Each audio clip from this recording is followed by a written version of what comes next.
My name is Quinn Williams. I am the Director of Marketing for Preco.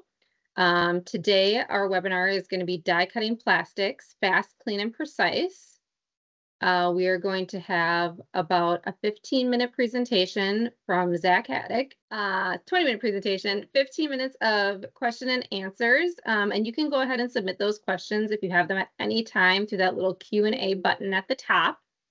Our meeting will be recorded, and we will send out a recording of the presentation to all of you next week so that you can review it.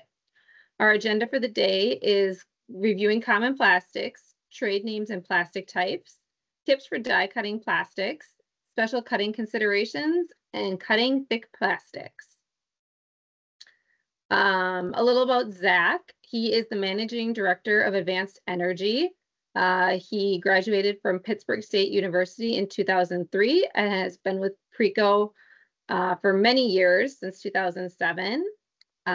He has presented numerous trade shows on die cutting and automation, and done tech tips videos for Preco's YouTube site.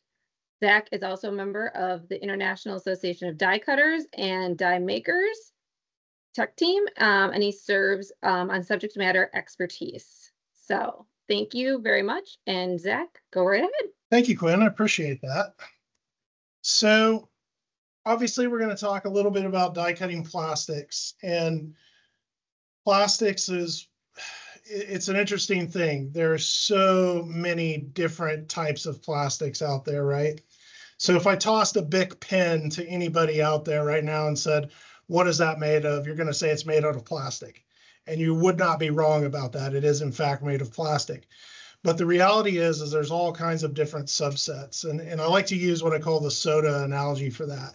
So if you were to go somewhere and say, give me a soda, if they gave you a Coke, or they would know exactly what you meant. And they might give you a Coke. It's sweet, it's sugary, it's carbonated, it's soda, right? It's pop. Or in some parts of the world, Coke is all encompassing, right?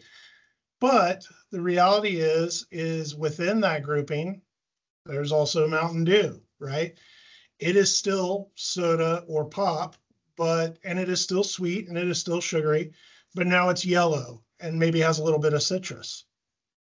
Going even further, now you've got something like Dr. Pepper. Okay, so again, sweet, sugary, carbonated, a little bit different flavor, a little bit different characteristics.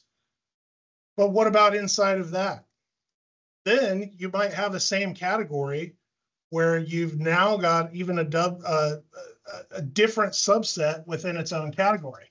So that would be like the equivalent of a Mountain Dew to a Diet Mountain Dew, or a Dr. Pepper to a Diet Dr. Pepper. And this really equates really well into what we see in plastics and what you're going to run into, on top of the fact that they're contained within plastics themselves. So what we're going to do is, as we mentioned in the agenda, we're going to talk through some common plastics, what they're used for, and then really kind of start drilling down how some of those different types of plastics affect or can be affected by die cutting, and what we can do to make sure we're getting the best possible product. So what are some common types of plastics that you're going to encounter, especially in the die cutting world? Plastics are pretty interesting. As you all know, and I'm sure you've all seen, they're usually just acronyms, right? PU, polyurethane. Some of them are so out there that even I don't know what they are, as far as the actual chemical compositions. But we're going to focus on some of the core main types that we see. So polyurethanes, you're going to see those a lot in insulation, padding, a lot of polyurethane in medical devices, things like that. The example you see right up there on the front of your screen, the blue washers there, hose washers, like your garden hoses. You're going to bump into that all the time when you're in a Home Depot or a Lowe's. Those are essentially all polyurethanes. Very durable plastic, typically fairly soft. Then we've got things like PETs. You're going to see these a lot in labeling and packaging. You know, the soda bottles a lot of times are going to be made of PET. Very common, typically a little bit on the harder side as far as density goes, but easy to cut. Then we've got polyvinyl chloride, or PVC.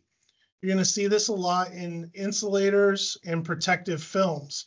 So, you see there in that example, pulling that blue film off of that plastic strip, those are actually probably, in all likelihood, both PVC, both extruded PVC and a PVC film as a protective film on it.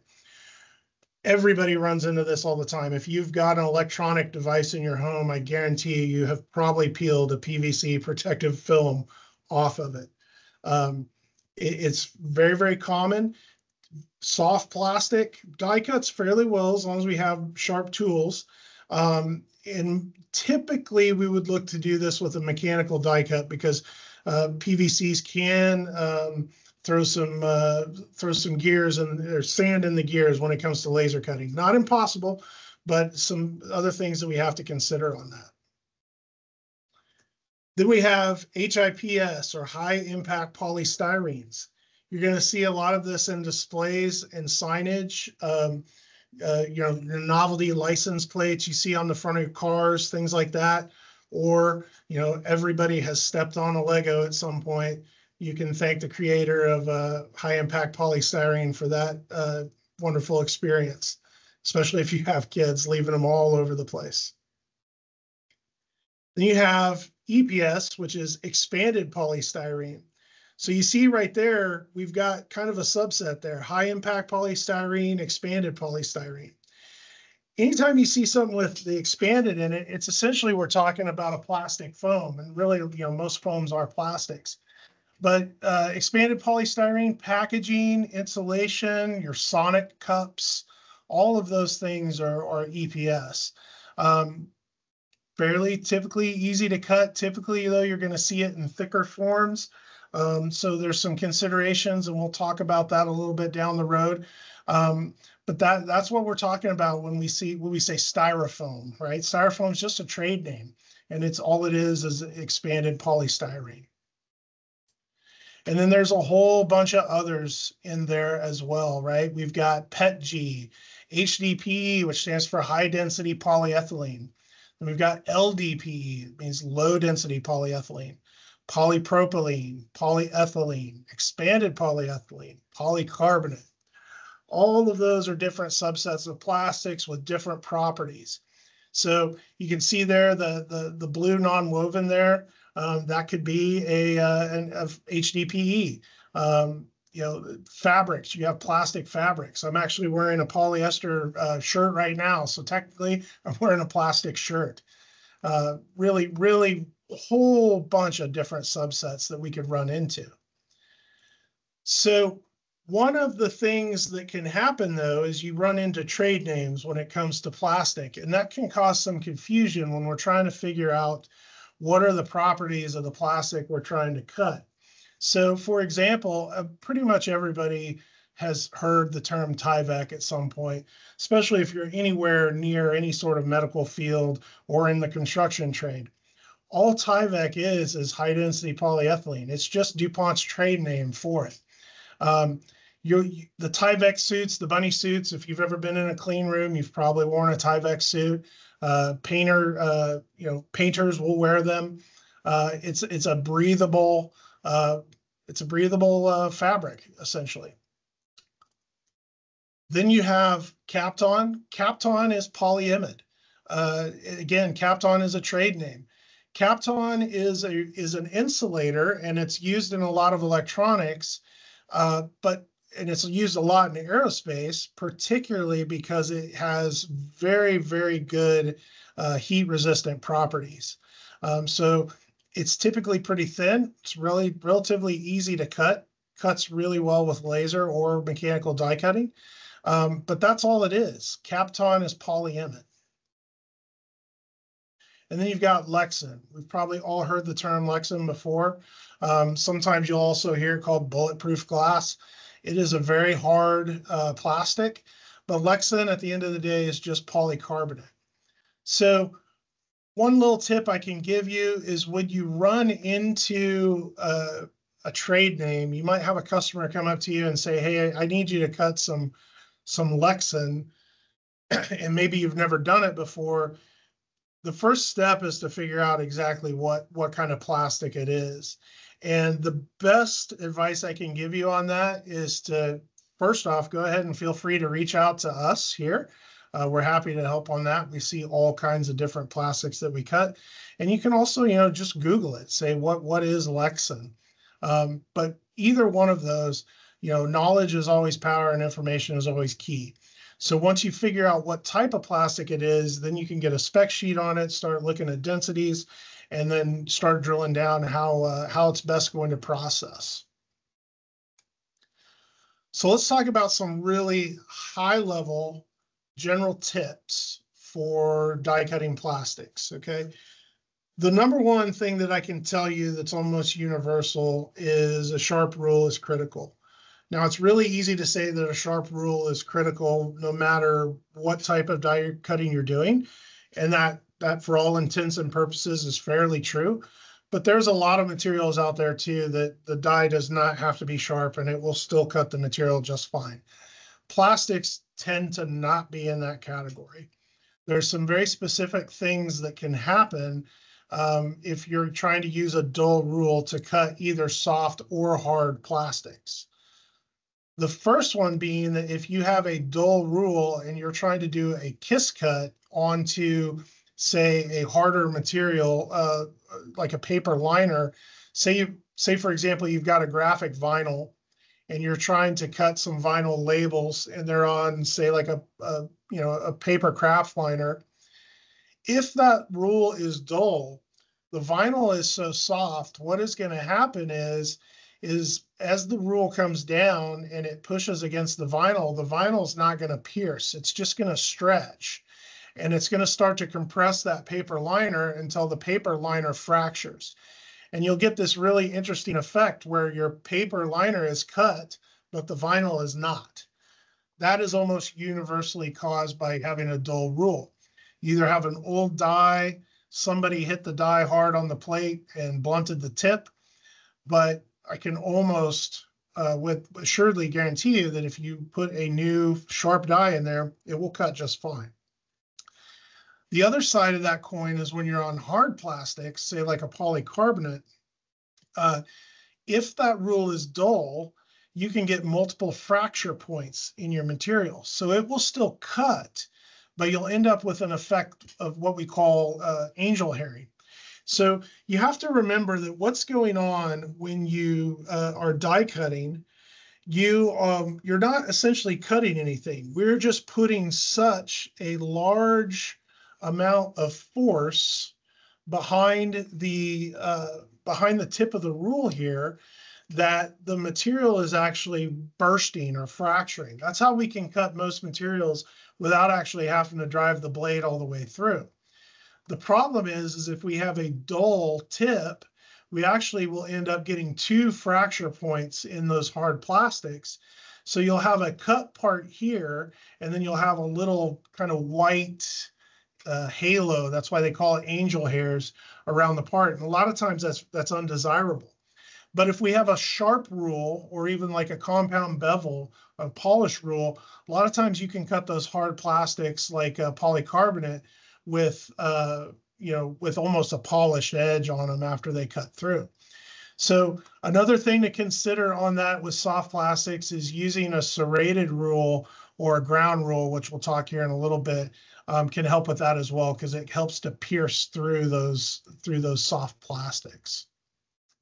Okay, so one of the things you need to do as well when you're cutting hard plastics is we want to make sure we have as much support on the rule as we can. That's to minimize flex. So whenever that blade is coming down or the ram is coming down on the material, it has to go somewhere. There's no curve.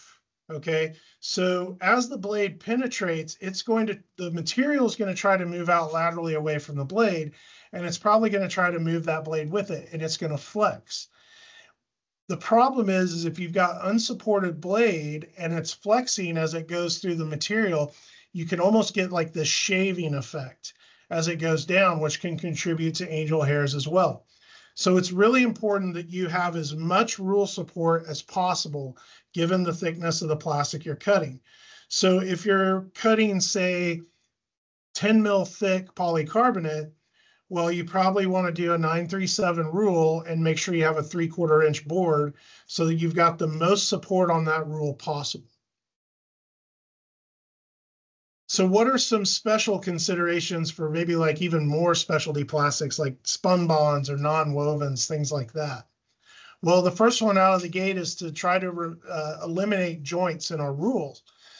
So joints in your rule are opportunities for those fibers in that plastic material, that spun bond or that non-woven or woven material, to move into those joints. And if you have any fibers move into those joints as you're trying to cut it, they're not going to cut. And that's going to cause your slugs to hang or your parts to hang in the matrix.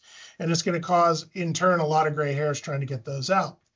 So some of the things that you can do to mitigate that, if you're cutting that type of material, is to use, say, a Chem-Etch die or a machine die where there are no rule joints. And if that's not an option, you can talk to your die maker and ask if they can do solder joints, make sure that they make the joints as tight as possible, or even cut into a pad like a nylon pad or polypropylene pad, where you're actually going to bury the blade into it just a little bit to help ensure that you shear all those fibers off. Okay? So what about hard versus soft plastics? So like a vinyl versus a polycarbonate. Well, the rule type can really help with that as well. So at a very high level, there is basically two types of sharpened rule. You've got ground rule and skived rule. And what that is talking about is the direction basically that they're sharpening that versus the cutting edge. So in ground rule, it's being ground or sharpened in the parallel axis of the blade. What that does is if you were to put it under a microscope, you're going to see all these little micro serrations at the tip of the blade. Those micro serrations actually really help us a lot when we're cutting soft plastics like vinyls. Also really good for a lot of foams. It helps pierce that soft plastic and helps us get a nice clean cut on them. Conversely, there's skived rule, in which they grind it perpendicular to the cutting axis. And the advantage of that is it's very, very sharp, which helps us penetrate the hard plastics. But there's always a gotcha, and the gotcha is that it's also very easy to dull that rule. So you've got to be very, very careful when you're setting it up that you don't have a die strike. But it works really well for hard plastics, things like ultra high molecular weight plastics, things like HDPEs, things like that. It also reduces your blade friction, which helps cutting as well. So one other thing I wanted to talk about is when we cut thick plastics, because this is something you don't see a ton of in die cutting, but it can be done under the right circumstances. And I have a little small kind of case study that we did this just a couple of weeks ago and came up with, working with our die maker, came up with some pretty good ideas to be able to cut some 1/4 inch thick high density polyethylene. So here's the basic rules that we kind of found out for being able to cut this effectively on our die cutter. And we cut this with a 40-ton die cutter, 1220 press. So you can see there's an example, just kind of give you some scope of the material and how thick it was. Have a dime there for skin or for scale. As I mentioned, this was 1/4 inch thick, high density polyethylene. And we tried this with standard 937 rule to begin with, just standard 3-point rule. And we got a few cuts on it and it was okay. But in short order, it began to blow the rule. Because remember, that material has to go somewhere. It's basically being displaced by the thickness of the rule. So we figured out that we're probably going to need to use a special bevel and that we would need heavy rule. So what we ended up going with was actually a 6-point rule, which is pretty heavy duty stuff. Now, all things being considered, like I mentioned, that material, as that rule comes down through it, has to go somewhere. So if we were to use a center bevel, what's going to happen is it's going to displace opposite directions of the rule as it comes down through it. And what's going to happen is on the outside in the waste matrix, we don't really care about that. But on the inside where the part sits, that just means that that plastic is going to jam into the cavity and probably blow the rule out. So what we wanted to do is we knew we wanted to use an outside bevel. This allowed us to get a part that was true to size and minimize the distortion on the part that we're cutting. However, it forced now all of that lateral movement out to the waste, which causes us essentially the same problem on the outside. So what we ended up doing is we ended up putting in relief cuts in the matrix. Basically, what we did is we split the matrix of that part into 4 equal pieces so that they can break away and come free of the part itself, reducing all of that lateral stress. And through these methods, we were able to come up with a very robust method to be able to die cut these very thick, high density polyethylene parts and do it reliably. So I wanted to really thank everybody for their time, for listening for that very brief introduction to die cutting plastics.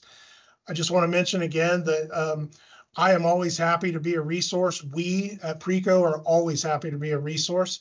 And please reach out to us anytime. We love talking about our trade. So thank you so much. And we do have a couple questions. First one is, what is the minimum waste matrix I can have? That is a fantastic one that I get asked all the time, and it gets the same answer. It kind of depends. So on more durable plastics, when I say more durable, so if you had like a PET, even a polycarbonate, they're stronger. So you can get away with thinner matrices on those versus if you were doing like a vinyl or even like a BOP film, something like that, biaxially oriented polyethylene or polypropylene. Those aren't quite as strong, so you can't get away with as thin of a matrix. And then the geometry of the part itself matters. So if you have a lot of sharp corners, things like that, those are fracture points or tear points where the matrix could bust on you.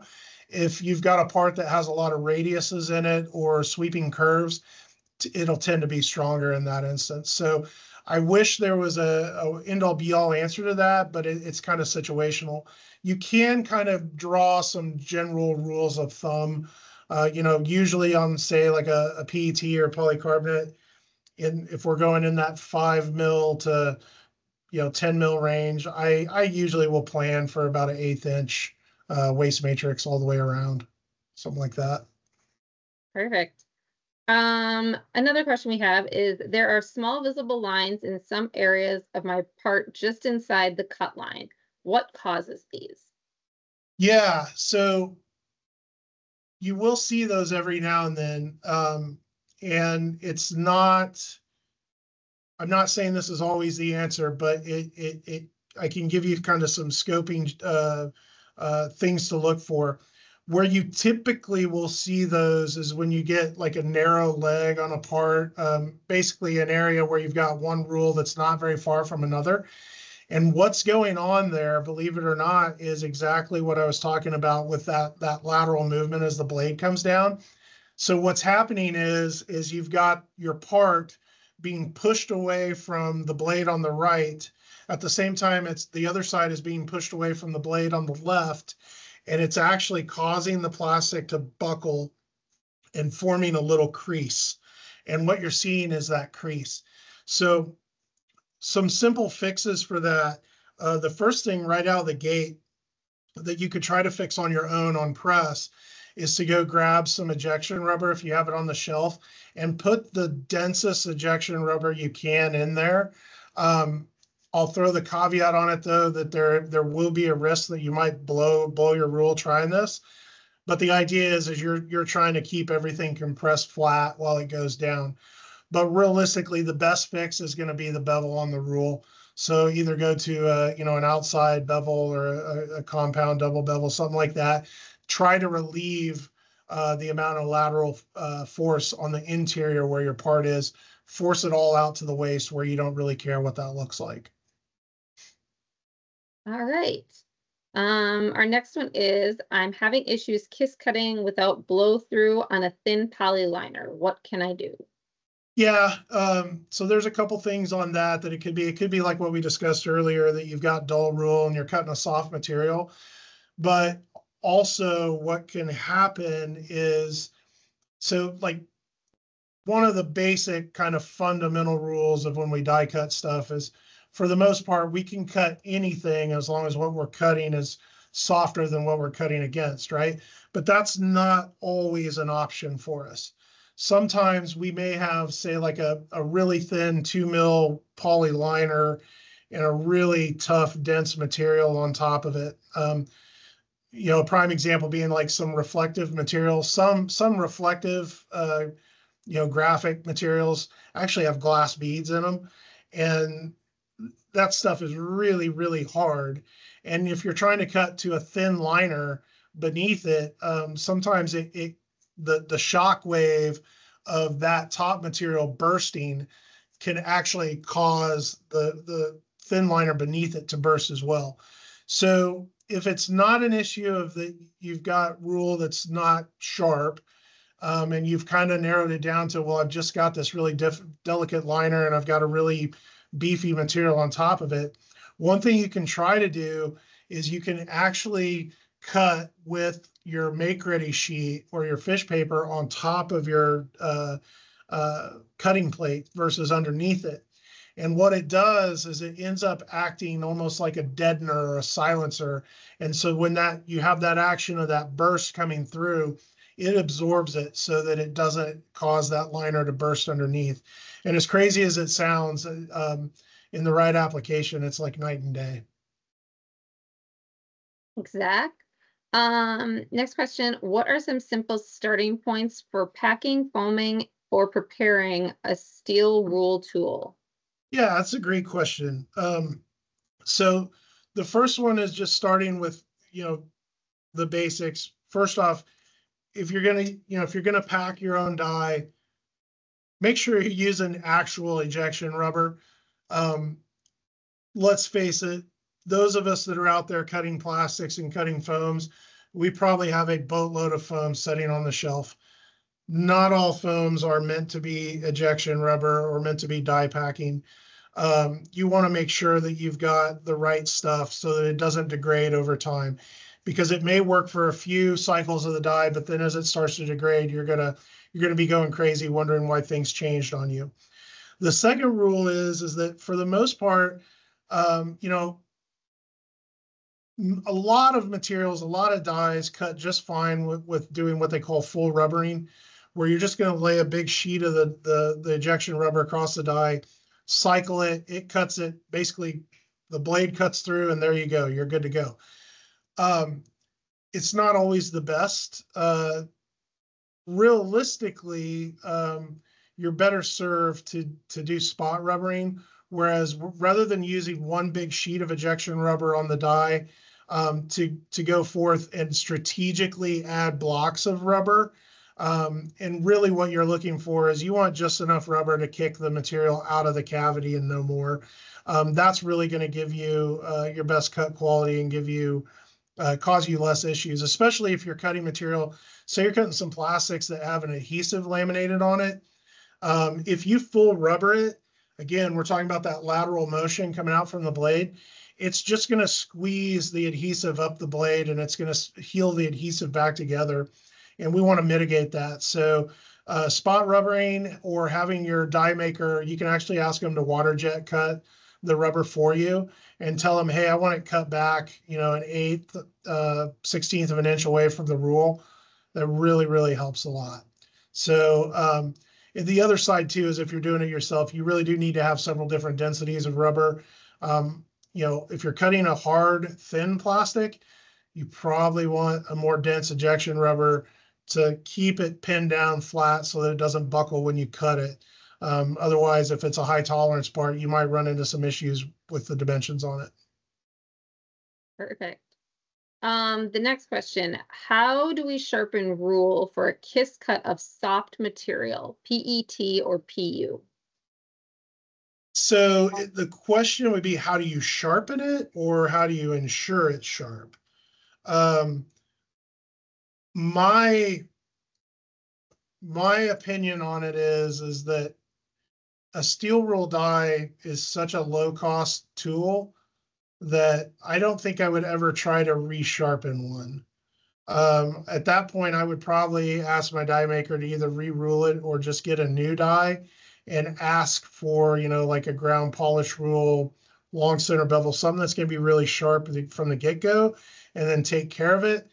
That being said, I do have an old, I can't remember the name, I do have an old tool that was given to me by my predecessor, that is what it's made for, is to sharpen rule. And I have saved some dies that I was blown away by it. But I don't know how much time I would invest in trying to sharpen a rule versus just having it re-ruled with sharp rule, if that makes sense. Sure. What is the correct setup for kiss cut in polyliner? Oh, on a polyliner? So the correct setup for kiss cutting, well, typically what we would do is we would set up for a through cut when we do the make ready, and then back off the cut depth by whatever the thickness of the poly liner is. It should be pretty close. But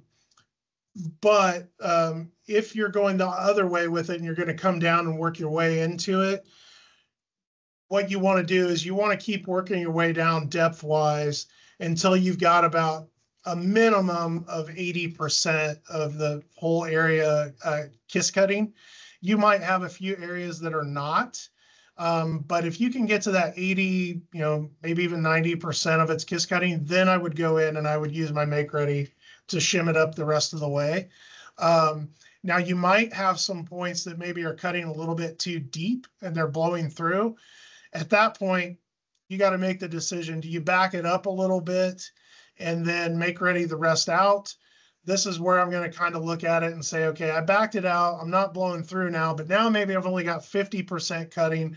I don't really want to make ready 50% of my total area because you might start chasing the cut at that point. So what you could do is if you're using a make ready sheet, you could go in with some emery cloth, and on your high point where you're blowing through, you could actually cut that back on your make ready sheet so that you're not blowing through at that point, but you're still getting your kiss cut everywhere else. Excellent. And that was the last question we had. Yeah, those are all good questions. I'll give you all, if you have any more questions, I'll give just another minute or two if we don't see any pop up. Like I said before, we will send out a recording of the webinar to everybody. It's probably sometime next week. Oh, we have another question. And we'll get that all to you. So another question, what cutting surface, when used correctly and maintained, will prolong the life of your tool and give the best results? I know this may be material dependent. Yeah, so the easy answer is, and as crazy as it sounds, the easy answer is a spring steel cutting plate is the best cutting plate you can use, given that you set it up so that your die is not striking the plate. So remember that if a die is set up properly on most materials, I'll caveat most, there's some materials that you have to cut into something. But on most materials, we don't have to drive that blade 100% of the way through the material. I equate it to, it's like splitting a log. I've only got to get that maul 2/3, 3/4 of the way through the log, and the log just burst apart. Most materials are that way, especially plastics, especially hard plastics. And you actually end up with a cleaner quality cut and a longer die life if you can set your press up that way. Now, there are presses out there that's not an option. So if you've got, if you've got an older press that you don't have a depth of cut control on it, you may be forced to cut into a pad. It's all going to come down to, at that point, the softer the pad, the less abrasive the pad, the longer the die is going to last, and then also how hard you're hitting into that pad. So we always want to minimize, right, the shock or the trauma on the die, if you will. And if we can set it up with a steel plate and use a precision press to make sure that we're not striking that plate, the only thing that's contacting that material or that die is the material itself. So that tends to give us the best die life and the the best quality of cut. They're kind of leading, I think, maybe more to where that question was pointed was the your pad needs to be more dense than the material you're cutting for the best quality cut. So you wouldn't want to have a soft, polypropylene pad if you're trying to cut a really dense polycarbonate, something like that. Thank you all for coming. We will send out transcripts of the webinar to everyone. If you have any questions, feel free to reach out to Zach or anybody at Preco. We'll be more than happy to help you with anything that you need. Thank you, Zach. Thank you. Thank you, everybody.